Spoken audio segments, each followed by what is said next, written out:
Today, back to the recessionary side of the ship.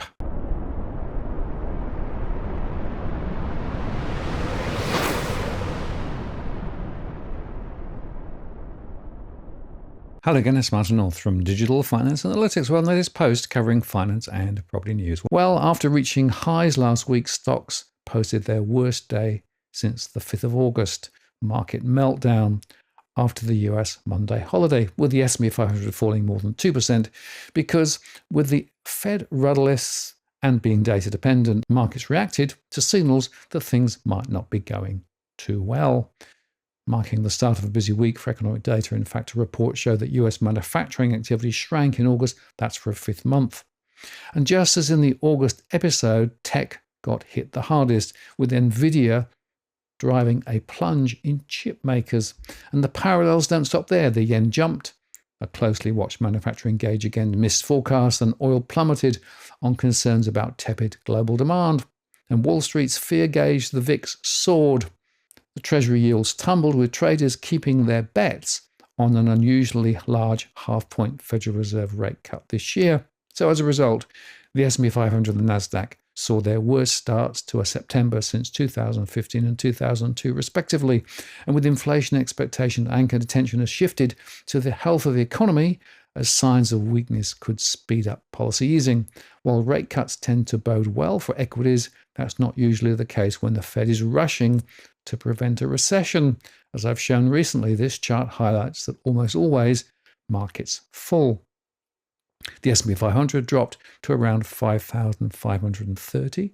The Nasdaq and the Russell each lost about 3%.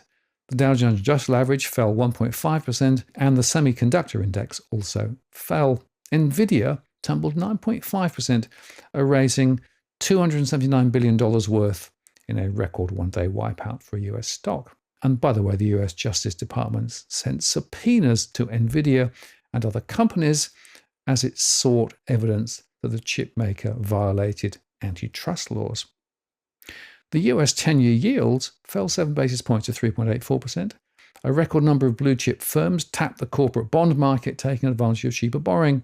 The yen climbed as the Bank of Japan said that it would continue to raise rates if the economy and prices performed as expected. As a result of all this, the ASX was down significantly to 7,950. The Australian 2-year bond was at 3.659, and the Aussie against the US dollar was 67.09 cents. Morgan Stanley strategists who foresaw last month's market correction said firms that have lagged the rally in US stocks could get a boost if the upcoming data on Friday relating to jobs provides evidence for a resilient economy. A stronger than expected payrolls number would likely give investors greater confidence that growth risks have subsided, Michael Wilson wrote. But remember this, September has been the biggest percentage loser for the S&P 500 since 1950. That's according to the Stock Traders Almanac. A contrarian sentiment gauge from Bank of America Corp rose to its highest level. And Rich Ross at Evercore said that the S&P 500 has had at least a 5% drawdown from August to September highs in 9 of the last 10 years.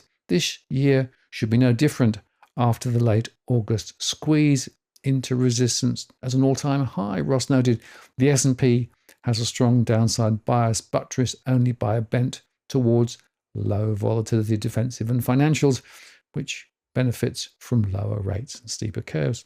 Markets continue to expect several Fed rate cuts at the back end of the year, and of course there'll be more data floods. But the key takeout from all this is we must expect more volatility ahead. Stocks remain overvalued.